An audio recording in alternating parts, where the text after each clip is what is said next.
Hello അസ്സലാമലൈക്കും. ഷിൻസിസ് വ്ളോഗിലെ പുതിയൊരു വീഡിയോയിലേക്ക് എല്ലാവർക്കും സ്വാഗതം. എല്ലാവരും സുഖമായിരിക്കുന്നുണ്ടല്ലോ? അൽഹംദുലില്ലാ, ഞങ്ങളും ഇവിടെ സുഖമായിരിക്കുന്നു കേട്ടോ. ഇന്ന് ഞാൻ വന്നിട്ടുള്ളത് ഒരു വെറൈറ്റി ആയിട്ടുള്ള ഒരു ദോശയുടെ റെസിപ്പിയാണ്. അപ്പോൾ നമുക്ക് ഓരോരുത്തർക്കും ദോശ ഭയങ്കര ഇഷ്ടമാണ് കേട്ടോ. അപ്പോൾ ഇവിടെ മക്കൾക്ക് ഏറ്റവും കൂടുതൽ ഇഷ്ടം ദോശ തന്നെയാണ് കേട്ടോ. അപ്പോൾ അതുകൊണ്ടാണ് ഞാൻ കൂടുതലും ദോശയൊക്കെ ഉണ്ടാക്കി കാണിക്കുന്നത് കേട്ടോ. കാരണം മക്കൾക്ക് ഉണ്ടാക്കുന്നതാണ്. അപ്പോൾ ഞാനതൊരു വീഡിയോ ആയിട്ട് ചെയ്യും. അങ്ങനെയാണ്. അപ്പോൾ എന്നും ദോശയാണെന്ന് വിചാരിക്കേണ്ട, പക്ഷെ ഒക്കെ വെറൈറ്റി ആയിട്ടുള്ള ദോശയാണ്. കുറഞ്ഞ ചേരുവകൾ വെച്ചിട്ടാണ് നമ്മൾ ഈ ഒരു ദോശ തയ്യാറാക്കിയിട്ടുള്ളത്. ഇതിൽ നമ്മൾ തേങ്ങയോ അല്ലെങ്കിൽ ഉഴുന്നോ ഒന്നും ചേർത്തിട്ടില്ല. അതൊന്നും ചേർക്കാണ്ട് നമ്മൾ വെറും ചോറും അരിപ്പൊടിയും വറുത്ത അരിപ്പൊടിയും കൂടി വെച്ചിട്ടാണ് നമ്മൾ ഈ ഒരു ദോശ ഉണ്ടാക്കിയിട്ടുള്ളത്. അതുകൊണ്ട് കുറഞ്ഞ ചേരുവയിൽ നമ്മളുടെ സാധാരണ ഉഴുന്ന് ദോശ ഉണ്ടല്ലോ, ആ ഒരു ടേസ്റ്റിലും ആ ഒരു സ്മെല്ലിലും ഒക്കെ ഉള്ള ഒരു ദോശയാണ് കേട്ടോ. അപ്പോൾ കുറഞ്ഞ ചേരുവ വെച്ചിട്ട് നമുക്കിത് എങ്ങനെ ഉണ്ടാക്കാൻ നോക്കിയാലോ. അപ്പോൾ അതിന് വേണ്ടിയിട്ട് നമുക്ക് വീഡിയോയിലേക്ക് പോകാം.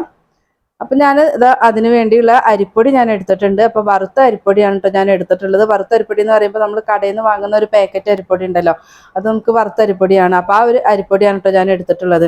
അപ്പോൾ നമ്മുടെ കയ്യിൽ പച്ചരി നമ്മൾ വീട്ടിൽ കഴുകി ഉണക്കി ഉണ്ടാക്കിയുള്ള പച്ചരിയുടെ പൊടിയാണെങ്കിൽ അതെടുത്താലും മതി. അപ്പോൾ എൻ്റെ കയ്യിലുള്ളത് ഇങ്ങനെ ആയതുകൊണ്ടാണ്. അപ്പോൾ ഒരു കപ്പ് അരിപ്പൊടി ഞാൻ എടുത്തിട്ടുണ്ട്. അതിലേക്ക് ഞാനിത് ഒരു കപ്പ് തന്നെ ചോറും ചേർത്ത് കൊടുക്കുന്നുണ്ട് കേട്ടോ. അപ്പോൾ ചോറ് ഏത് അരിയുടെ ചോറായിരുന്നാലും ഒരു കുഴപ്പമില്ല. അപ്പോൾ വെള്ള അരിയുടെ ആകുമ്പോൾ നമ്മുടെ ദോശയ്ക്കും ഒരു വെള്ള കളർ ഉണ്ടാവും. ഇനി അതിലേക്ക് നമുക്ക് വെള്ളം ഒഴിച്ചിട്ട് അതൊന്ന് മിക്സ് ചെയ്ത് കൊടുക്കണം. നമുക്കിതൊന്ന് അരച്ചെടുക്കാൻ വേണ്ടിയിട്ടാണ്. അപ്പം ഞാൻ ഒരു കപ്പ് വെള്ളം ഞാൻ എടുത്തിട്ടുണ്ട്. എന്നിട്ട് നമുക്കിത് അരക്കാൻ ഒന്ന് പാകാക്കി എടുക്കാം മിക്സ് ചെയ്തിട്ട്. അപ്പോൾ ഇതിൽ നമ്മൾ ഈസ്റ്റോ ഇനോയോ ബേക്കിംഗ് സോഡയോ ഒന്നും ചേർക്കണില്ല കേട്ടോ, ഒന്നും ചേർക്കാണ്ടാണ്. പിന്നെ നമ്മൾ ഈ ഒരു അരച്ചെടുക്കുന്നത് ഇപ്പം ഞാൻ ദോശ രീതിയിലാണ് അരച്ചിട്ടുള്ളത്. അപ്പോൾ നിങ്ങൾക്ക് ഇഡ്ഡലി ഉണ്ടാക്കണം എന്നുണ്ടെങ്കിൽ ഈ സെയിം മെത്തേഡിൽ തന്നെ ചെയ്യുക. ഒന്നുണ്ട് നമുക്ക് കട്ടിയിൽ മാവ് ഉണ്ടാക്കിയെടുത്താൽ മതി. ലൂസാക്കാണ്ട് ഇഡ്ഡലി ബാറ്റർ ഉണ്ടല്ലോ, ആ രീതിക്ക് ചെയ്താൽ മതി കേട്ടോ. അടിപൊളിയായിട്ട് നല്ല സോഫ്റ്റ് ആയിട്ടുള്ള ഇഡ്ഡലി കിട്ടും നമുക്ക്. അപ്പോൾ ഇനി ഞാനിതാ മിക്സ് ചെയ്തിട്ട് കൊടുത്തിട്ടുണ്ടായിരുന്നു. അതൊന്ന് മിക്സിയുടെ ജാറിലേക്ക് ഇട്ട് കൊടുക്കുകയാണ്. അപ്പോൾ ആദ്യം തന്നെ ഒത്തിരി വെള്ളം ഒഴിച്ചിട്ട് മിക്സ് ചെയ്തിട്ടുണ്ടെങ്കിൽ നമുക്ക് വെള്ളത്തിൻ്റെ അളവ് കൂടി പോകും. അപ്പോൾ അതുകൊണ്ട് കുറേശ്ശെ നോക്കിയിട്ട് ചേർത്താൽ മതി കേട്ടോ. അപ്പോൾ ഞാനിത് ഒറ്റ ബാച്ചിനുള്ളതേ ഉള്ളൂ. അപ്പോൾ ഞാനിത് ഒറ്റ ബാച്ചാക്കിയിട്ട് തന്നെ അരച്ചെടുക്കുകയാണ്.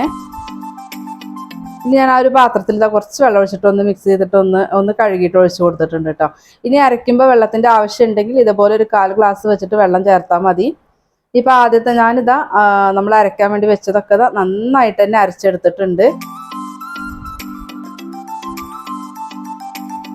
നമുക്കിതൊരു പാത്രത്തിലേക്ക് മാറ്റാം. അപ്പോൾ ഇഡ്ഡലിക്കൊക്കെ ആണെന്നുണ്ടെങ്കിൽ ഇതുപോലെ കട്ടിയിൽ അരച്ചെടുത്താൽ മതി കേട്ടോ. ഇനി വെള്ളം ഒഴിക്കാണ്ട് ഒന്ന് നോക്കിയിട്ട് എടുത്താൽ മതി. അപ്പം ഞാനിത് ദോശയ്ക്കാണ് ചെയ്യുന്നത്, അതുകൊണ്ടാണ് വെള്ളം ഒഴിച്ച് കൊടുക്കുന്നത്.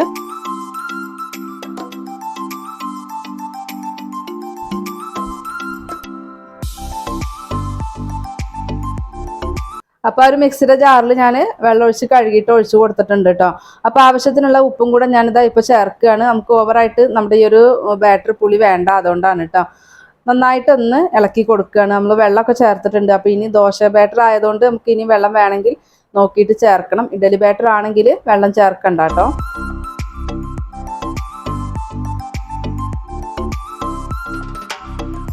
അപ്പോൾ എനിക്കിതാ കുറച്ചും കൂടെ വെള്ളത്തിൻ്റെ ആവശ്യം തോന്നി. അപ്പോൾ ഞാൻ ഒഴിച്ചു കൊടുക്കുന്നുണ്ട്. അതും കുറേശ്ശെ മാത്രമാണ് കേട്ടോ ഒഴിക്കുന്നത്. നമുക്കിനി മിക്സ് ചെയ്ത് കൊടുക്കാനുണ്ട്. അപ്പോൾ ആ ഒരു സമയം വെള്ളം വേണമെങ്കിൽ വീണ്ടും ഒഴിച്ചു കൊടുക്കുക. അപ്പോൾ ഇനി നമുക്ക് കൈ വെച്ചിട്ട് ഇതൊരു 5-10 മിനിറ്റോളം നന്നായിട്ട് തന്നെ അതുപോലെ യോജിപ്പിച്ചെടുക്കണം കേട്ടോ. അപ്പോൾ ഒരു 10 മിനിറ്റോളം നിന്നിട്ട് തന്നെ ചെയ്തെടുക്കുമ്പോൾ നമ്മൾ എത്രത്തോളം ഇങ്ങനെ ചെയ്യുന്നുണ്ടെങ്കിൽ നമുക്ക് രാവിലെ ആ ഒരു റിസൾട്ട് അറിയാൻ പറ്റും നമ്മുടെ ഈ ഒരു ബാറ്ററിൻ്റെ. നമ്മൾ ഉഴുന്നും ഉലുവയും അതുപോലെ തന്നെ ഈസ്റ്റും ഇനോയും ഒന്നും ചേർക്കുന്നില്ല, തേങ്ങയൊന്നും ചേർത്തിട്ടില്ല. വെറും അരിപ്പൊടിയും ചോറും മാത്രമാണ് നമ്മൾ ഉപ്പ് ചേർത്തിട്ട് അരച്ചിട്ടുള്ളത്. അപ്പോൾ അതുകൊണ്ട് കൈ വെച്ചിട്ട് നന്നായിട്ട് ഇതുപോലെ സോഫ്റ്റാക്കി പതപ്പിച്ചെടുത്തിട്ടുണ്ടെങ്കിൽ നമ്മുടെ ബാറ്റർ നല്ല അടിപൊളിയായിട്ട് തന്നെ വരും കേട്ടോ. അപ്പോൾ ഇത് നന്നായിട്ട് തന്നെ ഞാനൊരു 10 മിനിറ്റിനടുത്ത് വരെ ഞാനിതുപോലെ ഒന്ന് കൈവിട്ടിട്ടൊന്ന് മിക്സ് ചെയ്തിട്ടുണ്ടായിരുന്നേ. അപ്പോൾ ഇനി നമുക്കിത് റെസ്റ്റ് ചെയ്യാൻ വെക്കാം. രാത്രിയിലാണ് കേട്ടോ വെക്കുന്നത്. അപ്പോൾ ഇനി നമുക്ക് രാവിലെ തുറന്ന് നോക്കാം. അപ്പം ഞാൻ രാത്രി കിടക്കാൻ പോകുന്ന സമയത്താണ് ചെയ്തിട്ടുള്ളത്. ഇപ്പോൾ ചൂട് ടൈം ആയതുകൊണ്ട് നമുക്ക് പെട്ടെന്ന് തന്നെ മാവ് സെറ്റായിട്ട് വരും. ഇപ്പോൾ ഇത് കണ്ടോ, നമുക്ക് മാവ് ബാറ്ററി കുറച്ചേ ഉണ്ടായിരുന്നുള്ളൂ. കണ്ടില്ല, നന്നായിട്ട് പതഞ്ഞ് വന്നിട്ടുണ്ട്. നമ്മൾ ഉഴുന്നും ഒക്കെ ചേർത്ത് വെക്കുന്നത് പോലെ പാത്രത്തിൻ്റെ പുറത്തേക്ക് പോകുന്ന രീതിയിലൊന്നും വരില്ല. എന്നാലും നമ്മുടെ ആ ഒരു ബാറ്ററിൻ്റെ ഒരു ഇരട്ടിയായിട്ട് വന്നിട്ടുണ്ടാവും. അപ്പോൾ ഇത് കണ്ടോ, നന്നായിട്ട് പതഞ്ഞ് വന്നിട്ടുണ്ട് കേട്ടോ. നമ്മുടെ ഒരു ബാറ്റർ നല്ല സോഫ്റ്റ് ആയിട്ടാണ് ഇരിക്കുന്നത്. അപ്പോൾ ഇതുപോലെ നമുക്ക് കിട്ടും. കൈ വെച്ചിട്ട് നന്നായിട്ട് മിക്സ് ചെയ്യുക കേട്ടോ. ഇനി തണുപ്പുള്ള സ്ഥലമാണെങ്കിൽ താഴെ ഒരു പാത്രത്തിൽ ഇത്തിരി ചൂടുവെള്ളം വെച്ചാൽ മതി, വെള്ളത്തിലേക്ക് ഇറക്കി വെക്കരുത് കേട്ടോ. അപ്പോൾ ഇനി നമുക്കിത് ഉണ്ടാക്കാൻ തുടങ്ങാം. അപ്പോൾ ഉപ്പ് ചേർത്തിട്ടുണ്ട്, അപ്പോൾ അതുകൊണ്ട് ഇനി ഉപ്പ് ചേർക്കണ്ട, അതുപോലെ വല്ലാണ്ട് ഇട്ടിട്ട് ഇളക്കി യോജിപ്പിക്കണ്ട കേട്ടോ. അപ്പോൾ ഞാനിതാ ഇത് ഉണ്ടാക്കി എടുക്കുകയാണ്. അപ്പം ഞാനൊരു പാനാണ് വെച്ച് കൊടുത്തിട്ടുള്ളത് കേട്ടോ. ദോശക്കല്ലിൽ വേണമെങ്കിൽ അങ്ങനെ ചെയ്യാം. ഫസ്റ്റ് നമ്മൾ പാനിൻ്റെ തീ നമ്മൾ ചൂടും ഒക്കെ ഒന്ന് ലെവലാക്കി നിർത്തുക. അതല്ല എന്നുണ്ടെങ്കിൽ നമുക്ക് ഇതുപോലെ ചുറ്റിച്ച് വൃത്തിയിൽ കിട്ടൂല കേട്ടോ. അപ്പോൾ ആദ്യം ഇതാ ഒഴിച്ച് കൊടുത്തിട്ടുണ്ട്. അത് കംപ്ലീറ്റ് ആയിട്ട് ഹോൾസ് വരുന്ന സമയത്ത് വന്നതിന് ശേഷം നമുക്കിത് അതുപോലെ മൂടി വെച്ച് കൊടുക്കാം. പിന്നെ നമുക്ക് മൊരിപ്പിക്കണമെങ്കിൽ അങ്ങനെ എടുക്കാം. അപ്പോൾ ഇത് ചെറുതായിട്ടൊന്ന് മൊരിപ്പിക്കുന്നുണ്ട് കേട്ടോ. അപ്പോൾ അതുകൊണ്ട് ഞാൻ ഒരു പാനിൽ തന്നെ വെച്ചിട്ടുണ്ട്. അതുപോലെ ചെറിയ തീയിൽ വേണം കേട്ടോ നമുക്കിത് വേവിക്കാൻ വേണ്ടിയിട്ട്. അപ്പോൾ അത് ഞാനൊന്ന് മൊരിപ്പിച്ചെടുത്തിട്ടുണ്ട്. നല്ല ടേസ്റ്റി ആയിട്ട് നമ്മുടെ ഉഴുന്ന് ദോശയുടെയൊക്കെ അതുപോലെ തന്നെയാണ് നമ്മുടെ ഒരു ദോശ കേട്ടോ. കണ്ടോ, നല്ല പെർഫെക്റ്റ് ആയിട്ട് തന്നെ കിട്ടിയിട്ടുണ്ട്. അപ്പോൾ നിങ്ങൾക്ക് ഇത് വെച്ചിട്ട് നിങ്ങൾക്ക് ഇഡ്ഡലി ഉണ്ടാക്കാം കേട്ടോ. അപ്പോൾ ഇഡ്ഡലി ഉണ്ടാക്കാൻ താല്പര്യമെങ്കിൽ അങ്ങനെ ഉണ്ടാക്കാം. ഇപ്പം നമുക്ക് ആ ഒരു പാന് ഇത്തിരി ചൂട് കൂടുതലുണ്ട് നമ്മുടെ മാവ് ഒഴിക്കുന്ന സമയത്ത്, കണ്ടോ. അപ്പോൾ പാനിൻ്റെ ചൂട് നോക്കുക കേട്ടോ. അടുത്തത് ഒഴിച്ച് കൊടുത്തിട്ടുണ്ട്. അതും നന്നായിട്ട് തന്നെ ഹോൾസൊക്കെ വന്നിട്ട് വരുന്നുണ്ട്. അപ്പോൾ നമുക്ക് മൂടി വെച്ച് കൊടുക്കാം. ഹോൾസൊക്കെ വരുന്ന സമയത്ത് ഫ്ലെയിമൊക്കെ കുറച്ചിട്ട് നോക്കുക. അപ്പോൾ ഞാൻ അടുപ്പത്തായതുകൊണ്ടാണ് തീ ഇടക്കൊന്ന് കൂടി പോകുന്നത് കേട്ടോ.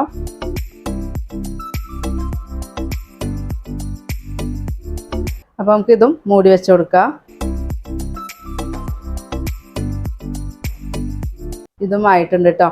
ഇത് വെച്ചിട്ട് തന്നെ നമുക്ക് നെയ് റോസ്റ്റും ഒക്കെ ഉണ്ടാക്കാം കേട്ടോ. നെയ് റോസ്റ്റ് പോലെ ഉണ്ടാക്കാം. ഇത് വെച്ചിട്ട് തന്നെ നല്ല ക്രിസ്പി ആയിട്ട് നല്ല മൊരിഞ്ഞിട്ടുള്ള നെയ് റോസ്റ്റ് നമുക്ക് കിട്ടും കേട്ടോ.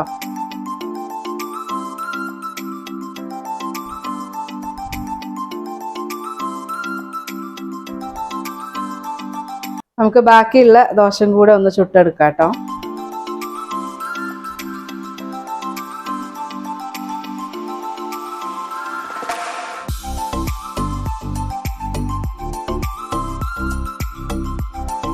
അപ്പോൾ നമ്മുടെ ചെറിയ ഒരു ചേരുവകൾ വെച്ചിട്ട് നമുക്ക് ഉണ്ടാക്കി എടുത്തിട്ടുള്ള സൂപ്പർ ടേസ്റ്റി ആയിട്ടും സൂപ്പർ സോഫ്റ്റും ആയിട്ടുമുള്ള ദോശ റെഡി ആയിട്ടുണ്ട്. നല്ല ടേസ്റ്റിയാണ്. നമ്മളവിടെ ഉഴുന്ന ദോശയുടെ ഒക്കെ ആ ഒരു സ്മെല്ലും കാര്യങ്ങളൊക്കെയാണ് കേട്ടോ ഇവിടെ നമ്മൾ ഈ ഒരു ദോശയ്ക്കുള്ളത്.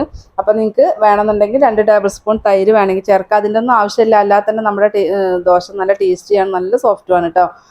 അപ്പോൾ എല്ലാവരും ഉണ്ടാക്കി നോക്കുക. അതുപോലെ ഉണ്ടാക്കി നോക്കാത്തവരുണ്ടെങ്കിൽ ഒന്ന് ഉണ്ടാക്കി നോക്കുക കേട്ടോ. എന്നിട്ട് നിങ്ങളുടെ ഫീഡ്ബാക്ക് തരാൻ വേണ്ടിയിട്ട് മറക്കരുത്. നമുക്ക് ഓരോ ദിവസം വെറൈറ്റി ആയിട്ട് എന്തെങ്കിലുമൊക്കെ ഉണ്ടാക്കാനാവും നോക്കുക. അപ്പോൾ ഇതുപോലെ ഇതും ഒരു വെറൈറ്റി തന്നെയാണ്. കാരണം ഒരുപാട് കാര്യങ്ങളൊന്നും നമ്മൾ ചേർത്തിട്ടില്ല. ഇനിയിപ്പോൾ ഉഴുന്ന് കയ്യിലില്ല എന്നുണ്ടെങ്കിലും നമുക്ക് ഉണ്ടാക്കാൻ പറ്റും, തേങ്ങ ഇല്ലെങ്കിലും ഉണ്ടാക്കാൻ പറ്റും. അപ്പോൾ എല്ലാവരും ട്രൈ ചെയ്ത് നോക്കുക. പുതുതായിട്ട് കാണുന്നവരുണ്ടെങ്കിൽ ഒന്ന് സബ്സ്ക്രൈബ് ചെയ്യാൻ മറക്കരുത് കേട്ടോ. ഇൻഷാ അല്ലാഹ് മറ്റൊരു വീഡിയോ ആയിട്ട് വീണ്ടും വരാം. അസ്സലാമു അലൈക്കും.